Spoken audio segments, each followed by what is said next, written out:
할렐루야. 이 밤 기도의 자리에 은혜의 자리에 나오신 여러분 모두를 주님의 이름으로 환영하고 축복합니다. 오늘 우리가 마주하게 되는 이 출애굽기 32장은 우리의 일반적인 사고로는 이해하기 힘든 사건을 전해주고 있습니다. 모세가 레위 지파를 통해서 동족 이스라엘 백성들을 3천 명을 살해한 사건이 앞서 나오지요. 이 출애굽기 32장의 사건은 이스라엘 역사상에서 가장 끔찍한 사건일지도 모르겠습니다. 근데 이 사건의 발달이 이스라엘 백성들이 아론에게 요구하여 만든 황금 송아지에 있었죠. 우리 출애굽기 32장 1절의 말씀을 함께 읽어보겠습니다. 백성이 모세가 산에서 내려옴이 더딤을 보고 모여 백성이 아론에게 이르러 말하되 일어나라 우리를 위하여 우리를 인도할 신을 만들라. 이 모세 곧 우리를 애굽 땅에서 인도하여 낸 사람은 어찌 되었는지 알지 못함이니라. 아론이 백성들에게서 이 말을 듣고서 금고리들을 모아서 송아지 형상을 만들었죠. 그리고 이렇게 선포합니다. 우리 4절 말씀을 읽어보겠습니다. 아론이 그들의 손에서 금고리를 받아 부어서 조각칼로 새겨 송아지 형상을 만드니 그들이 말하되 이스라엘아 이는 너희를 애굽 땅에서 인도하여 낸 신이로다 하는지라. 이 황금 송아지 앞에 제단을 쌓고서 번제와 화목제를 드렸습니다. 이스라엘 백성들이 이렇게 황금 송아지를 만들고서 그 앞에서 분향하며 먹고 마시며 일어나서 뛰어 놀고 있을 때 모세는 무엇을 하고 있었습니까? 모세는 시내산에서 하나님께로부터 새 계약을 얻고 그 증거로 돌판에 새겨진 증거판을 받고 있었죠. 그런데 이 백성들이 모세를 기다린 40일의 시간이 길게 느껴졌던 것 같습니다. 백성들은 모세를 기다리지 못했지요. 이스라엘 백성들은 하나님을 철저하게 신뢰함으로 모세가 산에서 내려올 때까지 기다려야만 했습니다. 그러나 백성들은 믿지 못했고 산 아래에서 사단이 일어난 것이죠. 우리 긴 말씀이지만 7절에서 9절의 말씀을 함께 읽어보겠습니다. 여호와께서 모세에게 이르시되 너는 내려가라. 내가 애굽 땅에서 인도하여 낸 내 백성이 부패하였도다. 그들이 내가 그들에게 명령한 길을 속히 떠나 자기를 위하여 송아지를 부어 만들고 그것을 예배하며 그것에게 제물을 드리며 말하기를 이스라엘아 이는 너희를 애굽 땅에서 인도하여 낸 너희 신이라 하였도다. 여호와께서 또 모세에게 이르시되 내가 이 백성을 보니 목이 뻣뻣한 백성이로다. 거룩한 백성, 제사장 나라 삼았던 이 이스라엘 민족을 하나님께서 내 백성이 아니라 내 백성이라고 부르시죠. 구원의 출발점이자 근거는 이 이스라엘 백성이 하나님의 백성, 내 백성이라는 데 있죠.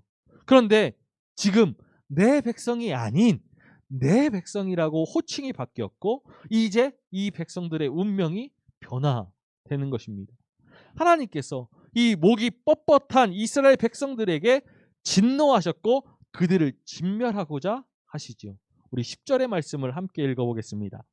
그런즉 내가 하는 대로 두라. 내가 그들에게 진노하여 그들을 진멸하고 너를 큰 나라가 되게 하리라. 모세는 이렇게 하나님께서 이 백성들을 진멸하겠다라고 말씀하셨을 때 크게 슬퍼하고 당황했습니다. 그러나 그 슬픔으로 그치지 아니하고 이 백성들을 위하여서 간절히 기도했죠. 진정으로 백성을 사랑하는 지도자로서 백성들을 위해서 기도했습니다. 하나님께서 애굽에서 건져내신 이 백성을 멸하시는 것은 이방인의 조롱거리가 될 것이라고 말하면서 아브라함과 이삭과 이스라엘에게 하신 약속, 즉 백성을 번성케 하고 땅을 주겠다라고 하신 그 약속을 기억해달라고 간구하였죠. 사실 이 백성들이 저지른 죄로 볼 땐 이 백성들은 마땅히 죽어야 했습니다. 하지만 모세는 안타까운 심정으로 그들을 위해서 간구했죠. 백성들을 진정으로 사랑하는 마음으로 그들을 위해서 간구했습니다. 그 모세의 기도에 하나님께서 그의 뜻을 돌이키시죠. 우리 14절의 말씀을 함께 읽어보겠습니다. 여호와께서 뜻을 돌이키사 말씀하신 화를 그 백성에게 내리지 아니하시니라. 이 금송아지 사건으로, 황금송아지 사건으로 멸망할 위기에 처한 이 이스라엘 백성은 이 모세의 지도자였던 모세의 눈물겨운 기도와 하나님의 자비하심으로 이 죽음을 면했습니다. 민족을 사랑하고 민족을 구원한 지도자 모세 한 사람 때문이었죠. 이것이 이스라엘 백성을 위한 모세의 첫 번째 중보기도였습니다. 오늘 우리가 이 모세의 중보기도에 초점을 맞추고 말씀을 새겨보고 기도의 자리로 나아가야 하겠지만, 잠시 이 사건의 핵심이 되는 황금 송아지에 대해서 짚어보고 넘어가야 할 것 같습니다. 이스라엘 백성들이 금고리를 모아서 송아지를 만든 것, 이것은 전혀 이상한 일이 아닙니다. 말씀을 면밀히 살펴보면 알 수 있지만 우상을 만들 의도는 아니었죠. 그렇게 핑계는 됩니다. 우리를 위하여 우리를 인도할 신을 만들라라는 이 백성들의 요구에 아론이 금송아지를 놓고서 이스라엘아, 이는 너희를 애굽 땅에서 인도하여 낸 너희의 신이로다라고 하였습니다. 아론의 이 말을 보면 우상을 섬긴다라는 생각으로 이 황금 송아지를 제작한 것은 아닌 듯이 보여지죠. 백성들을 출애굽시키신 그 하나님을 향한 신앙은 그대로인 듯이 보입니다. 그런데 여기서 백성들은 모세에게 주신 그 10계명의 두 번째 계명을 어겼죠. 두 번째 계명, 너를 위하여 새긴 우상을 만들지 말고 또 위로 하늘에 있는 것이나 아래로 땅에 있는 것이나 땅 아래 물속에 있는 것에 어떤 형상도 만들지 말며 그것들에게 절하며 그것들을 섬기지 말라. 어떤 형상도 만들지 말라 하셨는데, 보이지 않는 하나님, 보이지 않는 하나님을 보이는 하나님으로 만들지 말라는 것이죠. 보이지 않는 하나님을 이 우리 눈에 보이는 형상으로 만드는 것은 우리 사람의 감각이나 경험으로 하나님을 한정짓는 것입니다. 한계가 없으신 위대하고 전능하신 창조주이신 그 하나님을 사람의 감각, 사람의 경험, 사람의 그 생각의 범주로 한계 안에 가두는 것, 이것이 형상을 만드는 일이죠. 금송아지가 그런 것입니다. 자신들이 섬기는 하나님, 자신들을 애굽의 그 노예에서 해방시키신 하나님, 눈에 보이지 않는 그 하나님을 금송아지로 형상화할 때 신앙의 변질이 일어나게 되죠. 형상으로 이 형상으로 규정되어 버린 이 하나님에 집착하게 되고 이 형상이 우상이 될 수 있는 것입니다. 우상은 눈에 보이고 들리고 만질 수 있죠. 그래서 예배를 드리는 그 우상을 섬기는, 형상을 섬기는 이에게 안도감을 주지만 예배자의 욕망을 부추기고 나락으로 떨어지게 만듭니다. 지금 이스라엘 백성들은 보이지 않는 하나님, 사람의 감각과 생각을 뛰어넘으시는 위대하시고 전능하신 그 하나님을 사람의 만족과 욕망을 채우는 그 우상의 자리로 끌어내린 것입니다. 이것이 이스라엘 백성들의 죄인 것이죠. 두 번째 계명을 어긴 죄입니다. 모세의 첫 번째 중보기도로 일단락 될 줄 알았던 그 사건이 모세가 산에서 내려오니까 상상하지 못할 일들이 벌어지게 되는 거죠. 모세는 하나님께 전해들은 그 이스라엘 모습을 직접 눈으로 확인했습니다.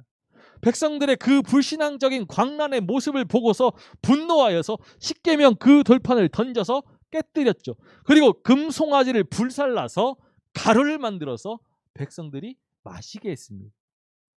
산에 올라간 지도자 모세 자신을 대신하여서 백성들을 이끌어야 했던 아론을 책망합니다. 우리 21절의 말씀을 함께 읽어보겠습니다. 모세가 아론에게 이르되 이 백성이 당신에게 어떻게 하였기에 당신이 그들을 큰 죄에 빠지게 하였느냐? 큰 죄에 빠지게 하였느냐? 아론을 책망하죠. 여기에서 더 나아가서 레위 자손을 불러서 죄의 경중을 따지지 않고 이스라엘 백성들을 닥치는 대로 죽이게 하였습니다. 우리 27절의 말씀을 함께 읽어보겠습니다. 모세가 그들에게 이르되 이스라엘의 하나님 여호와께서 이렇게 말씀하시기를 너희는 각각 허리에 칼을 차고 진 이문에서 저 문까지 왕래하며 각 사람이 그 형제를 각 사람이 자기의 친구를 각 사람이 자기의 이웃을 죽이라 하셨느니. 금송아지를 만들고서 애굽에서 인도하여 낸 신 하나님으로 섬긴 이 죄를 저지른 이스라엘 백성들은 3,000명이 죽음에 이르는 것으로 이 사건이 끝나는 듯 보였죠. 그런데 이 죄의 결말이 이 3,000명의 죽음으로 끝난다라면은 여전히 백성들 가운데 죄의 잔재가 남아서 죄가 남아서 그들의 삶을 올가맬 것이고 하나님의 진노가 언제 다시 불붙어서 그의 백성을 멸하실지 모르는 것입니다. 죄가 있다면 죄를 지었다라면은 속죄와 회개를 통해서 하나님께 돌아서야 하지요. 회개라는 그 믿음의 반응을 통하여서 하나님의 용서를 받고 은혜의 자리에 다시 서야 하는 것입니다. 이를 위해서 모세가 다시 산에 오릅니다. 하나님을 대신하여서 이 백성들에게 진노를 퍼부었지만 자신의 생명을 내어놓고서 속죄의 기도를 중보의 기도를 드리러 하나님 앞에 서는 것이죠. 우리 30절의 말씀을 함께 읽어보겠습니다. 이튿날 모세가 백성에게 이르되 너희가 큰 죄를 범하였도다. 내가 이제 여호와께로 올라가노니 혹 너희를 위하여 속죄가 될까 하노라 하고. 하나님 앞에서 큰 죄를 저지른 이스라엘 백성들이기에 변명할 여지가 없지만 모세는 다시 한번 기도하는 것입니다. 이 모세의 두 번째 기도는 백성들의 죄를 용서해 주실 것을 하나님께 간청하면서 그렇지 않으면 자신의 이름을 책에서 지워주실 것을 요청하는 기도였죠. 자신의 목숨을 걸고서 그 백성들을 구원하기를 요청하였습니다. 이렇게 자신의 목숨을 건 기도, 협상이나 협박이 아니죠. 모세가 이렇게 하나님 앞에 자신의 목숨을 걸고서 중보기도 할 수 있었던 근원, 그것은 백성들을 향한 사랑, 백성들을 향한 하나님의 사랑 때문입니다. 하나님의 그 마음, 하나님의 그 본심을 알기 때문에 모세는 자신의 목숨을 걸고서 기도할 수 있었던 것이죠. 자신의 그 목숨과 이 죄 많은 백성들의 목숨을 맞바꾸자 하는 이 모세의 놀라운 자기 희생의 간구, 이것이 하나님의 용서의 초석이 된 것이죠. 그 결과 백성에게, 이 백성들에게 내리기로 작정하신 그 하나님의 진노를 철회하시고 그들을 용서하시죠. 모세는 이렇게 하나님을 대신하여서 이 백성들에게 진노를 퍼부었지만 자신의 생명을 걸고서 하나님의 진노를 바꿔놓는 중보자였습니다. 그렇다면 이 모세가 이 백성들을 위하여서 어떻게 기도하였는가 우리가 보아야 하죠. 첫 번째, 모세는 이 백성들의 죄에 대해서 슬퍼하면서 회개했습니다. 우리 출애굽기 32장 31절의 말씀을 세번역 성경으로 한번 읽어보겠습니다. 모세가 주님께로 돌아가서 아뢰었다. 슬픕니다. 이 백성이 금으로 신상을 만듦으로써 큰 죄를 지었습니다. 모세는 백성들이 지은 죄가 무엇인지 정확히 알고 있지요. 백성들은 자신들의 죄에 대해서 슬퍼하지 않았습니다. 그러나 모세는 이 백성들의 죄가 마치 자기의 죄인 양 슬퍼하면서 하나님께 구하지. 깊은 슬픔 속에서 하나님 앞에 나아가서 깊이 회개했습니다. 회개. 죄를 인정하는 것에서부터 시작되는 것이죠. 죄를 솔직하게 인정하고 용서를 구할 때 하나님의 은혜를 받을 수 있는 것입니다. 모세는 이 백성들의 죄를 슬퍼했고 회개했죠. 두 번째로 모세는 백성들의 죄를 용서해달라고 하나님께 매달렸습니다. 죄 용서를 구한 것이죠. 우리 출애굽기 32장 32절 상반절의 말씀을 세번역 성경으로 함께 읽어보겠습니다. 그러나 이제 주님께서 그들의 죄를 용서하여 주십시오. 용서하여 주십시오. 애끓는 심정으로 모세는 그 애끓는 심정으로 이 백성들의 죄를 용서해달라고 구합니다. 한 사람 모세가 이 민족의 죄를 짊어지고서 하나님 앞에서 간절히 매달리며 용서를 구하지요. 그 결과 이 한 사람의 기도는 백성의 죄를 속죄했습니다. 하나님은 회개할 때 외면하지 아니하시고 용서해 주시는 자비와 긍휼의 하나님이시죠. 우리 요한 1서 1장 9절의 말씀을 함께 읽어보겠습니다. 만일 우리가 죄를 자백하면 그는 미쁘시고 의로우사 우리 죄를 사하시며 우리를 모든 불의에서 깨끗하게 하실 것이다. 미쁘시고 의로우신 하나님께 자비와 긍휼을 구하며 엎드렸습니다. 엎드려지요. 기도할 때, 구할 때 죄 사함의 은혜가 임하고 다시 살아갈 소망이 생기기 때문입니다. 모세는 죄 용서를 구했습니다. 마지막으로 모세는 자기의 생명을 포기하면서 자기의 생명을 내어 걸고서 중보 기도했지요. 우리 출애굽기 32장 32절 하반절의 말씀을 세번역 성경으로 함께 읽어보겠습니다. 그렇게 하지 않으시려면 주님께서 기록하신 책에서 저의 이름을 지워 주십시오. 주님께서 기록하신 책, 우리는 생명책으로 미루어 생각할 수 있습니다. 생명책에서 그 이름이 지워진다. 이것은 하나님과의 그 관계가 깨어지고 끊어지고 영원한 생명을 잃어버린다는 것입니다. 그런데 모세가 지금 그것을 감수하고서 하나님께 용서를 구하지요. 하나님 앞에서 부리는 혹이나 투정이 아닙니다. 자기 민족이 하나님과의 그 관계가 끊어져서 멸망당하는 이 상황에서 자신만 구원받을 수 없다는 겁니다. 함께 죽든지 함께 살든지 민족과 그 운명을 같이 하게 해달라는 기도입니다. 이 생명을 건 모세의 간곡한 기도가 하나님의 마음을 움직였습니다. 이 모세의 중보기도 하나님의 그 사랑으로 민족을 구원하는 통로가 되었죠. 비록 백성들에게 버림받고 배신당했지만 하나님께서는 그 백성들의 모든 죄를 사하시고 사랑으로 덮으셨습니다. 이스라엘 백성들을 이 광야에서 멸망시키지 아니하시고 약속하신 대로 언약하신 대로 가나안 땅으로 인도하셨죠. 오늘 우리가 보는 모세의 중보기도 예수님의 기도를 연상케 합니다. 중보의 기도를 드릴 때 때로는 생명을 건 희생이 따르지요. 이 중보의 절정 우리는 예수 그리스도의 십자가 사건에서 확인할 수 있습니다.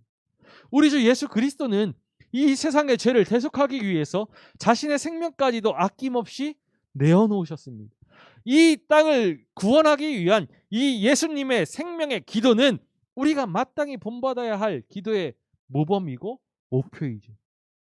우리는 이 시간 이 모세와 같은 심정으로 그리고 예수 그리스도의 그 생명의 기도의 모범을 바라보면서 기도의 자리로 나아가야 합니다.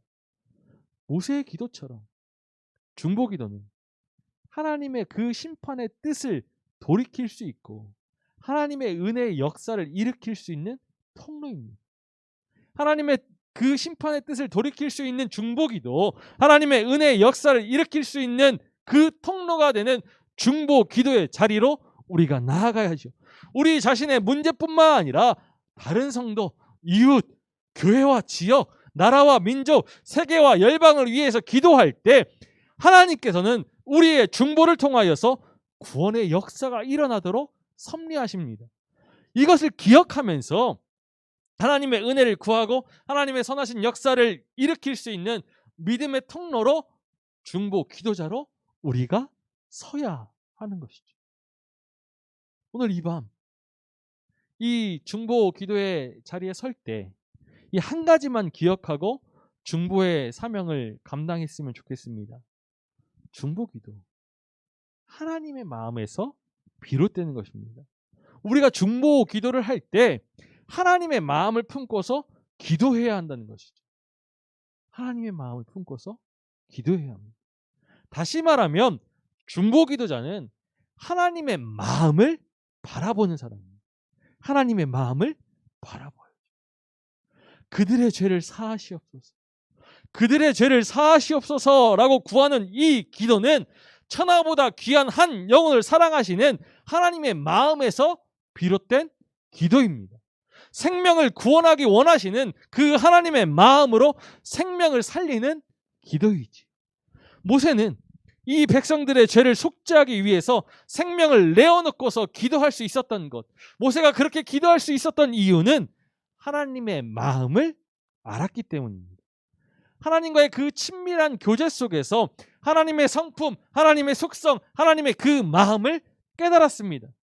백성들이 기다리지 못하였던 40일이라는 그 시간 동안 하나님과 교제하였던 모세였죠. 우리도 이 모세와 같이 하나님과의 그 친밀한 교제의 자리에서 머물면서 하나님의 마음을 깨달아야 합니다. 하나님의 마음을 깨닫기 위해서 말씀의 자리에 서고 은혜의 자리에 서고 찬양의 자리에 서고 기도의 자리에 의지적으로 서야지요. 우리의 마음과 생각을 하나님 앞에 내려놓고서 깊은 그 사귐의 시간 속에서, 깊은 교제의 시간 속에서 우리가 하나님을 만날 때 하나님의 세미한 음성을 들을 수 있고 하나님의 마음을 깨달아 알 수 있습니다. 우리의 믿음을 하나님께 온전히 매어 두어야 하지요. 나의 문제가 아닌, 가족의 문제가 아닌 다른 사람을 위해서 기도한다는 것 어려운 일이죠. 더욱 죄 가운데 있는 사람을 위해서, 죄 가운데 있는 사람을 위해서 중보 기도하는 것 결코 쉽지 않은 일입니다. 중보의 사명을 감당하기 위해서, 우리의 이웃을 위해서, 나라와 민족을 위해서, 그리고 세계와 열방을 위해서 기도하기 위해서는 하나님의 마음을 품어야 합니다. 한 영혼을 사랑하시는 그 하나님의 마음, 세상을 구원하시기 위해서 십자가로 확증하신 그 사랑의 마음을 품어야지. 그 사랑의 마음을 품을 때 기도할 수 있습니다. 우리의 이웃들을 위하여서, 형제 자매들을 위하여서, 나라와 민족, 열방과 세계를 위하여서 중보할 수 있죠. 하나님의 마음을 품을 때, 하나님의 마음을 품을 때 진정한 중보 기도자가 될 수 있는 것입니다. 오늘 이 밤 우리는 세상을 위한 중보 기도자로 서야 합니다. 하나님께서 모세와 같은 지도자를 찾으시죠. 거짓과 탐욕, 부조리와 죄악으로 무너져 내리는 그곳을 막아서서 중보하는 기도자를 찾으십니다. 세상을 위한 그 중보 기도자가 되기 위해서 우리는 하나님과의 그 친밀한 교제 속에서 하나님의 마음을 확인하고 그 마음을 품어야 합니다. 하나님의 마음을 품고서 세상을 위해 중보하는 믿음으로 거듭나야 하는 것이죠. 우리가 매일 드리는 이 기도 가운데 나라와 민족을 위한 기도의 시간이 얼마나 있습니까? 열방과 세계를 위하여서, 이웃과 형제 자매들을 위하여서 기도하는 시간을 얼마나 내어놓고 있습니까? 말씀은 우리에게 이웃을 위해 기도하라 명하시죠. 에베소서 6장 18절을 말씀을 함께 읽어보겠습니다. 모든 기도와 간구를 하되 항상 성령 안에서 기도하고 이를 위하여 깨어 구하기를 항상 힘쓰며 여러 성도를 위하여 구하라. 여러 성도를 위하여 구하라. 이 땅의 아픔과 눈물, 절망과 어둠의 그 현실에서 우리는 중보해야 합니다. 우리의 힘과 능력으로는 이 모든 문제를 풀어낼 수 없지만 하나님께서 일하시고 역사하시면 이 모든 어둠이 걷히고 절망이 소망으로 변화되고 이 땅에 생명 살림의 역사가 일어날 것을 소망하고서 하나님을 의지하며 기도해야죠. 우리의 기도를 통하여서, 우리의 중보를 통하여서 구원의 역사가 이 땅에 이루어지는 것이 하나님의 영광을 위해서임을 호소하면서 이 땅을 위해서 기도해야 합니다. 깊은 슬픔을 가지고 애끓는 그 마음을 가지고 사랑의 마음으로 고통 가운데 있는 성도들을 위하여서, 어려움 가운데 있는 이웃과 형제 자매들을 위하여서, 이 나라와 민족을 위해서, 열방과 세계를 위해서 기도할 때 분명 하나님께서는 응답하십니다. 우리가 중보 기도의 사명을 감당할 때 하나님의 나라가 이 땅에 세워지고 확장되어 가는 것이죠. 이것이 중보 기도의 놀라운 비밀입니다. 참으로 어려운 시절입니다. 우리의 생명을 내어놓고서 기도해야 할 때이죠. 우리는 부족하지만 하나님께서 우리를 이 세상을 위한 중보 기도자로 사용하시고자 합니다. 우리 주의 교회 믿음의 가족들 모두가 참된 중보 기도자가 되었으면 좋겠습니다. 나와 가족, 우리를 위해서, 우리 교회를 위해서 기도하는 것도 참 중요한 일이지만 나라와 민족, 이웃과 형제, 열방과 세계를 위해서 기도할 수 있는 중보 기도의 믿음이 우리에게 있었으면 좋겠습니다. 그래서 하나님의 뜻이 하늘에서 이루어진 것 같이 땅에서도 이루어지도록 구하고, 하나님의 그 선하신 구원의 역사를 목격하면서 하나님의 영광을 바라볼 수 있으면 좋겠습니다. 기도는 특권이며 사명이죠. 기도는 크고 은밀한 일을 바라볼 수 있는 열쇠입니다. 하나님의 마음을 품고 기도의 지경을 넓혀서 하나님의 역사를 일으켜야 합니다. 크고 은밀한 일을 보이리라 약속하시는 그 하나님의 약속을 붙들고 오늘 이 밤 중보의 사명을 감당하는 기도자가 되기를 간절히 소망합니다. 이 시대를 구원할 한 사람으로 쓰여질 수 있도록 하나님의 그 마음에 잇대어져서 중보 기도자로 설 수 있는 우리 모두이기를 주님의 이름으로 간절히 축원합니다.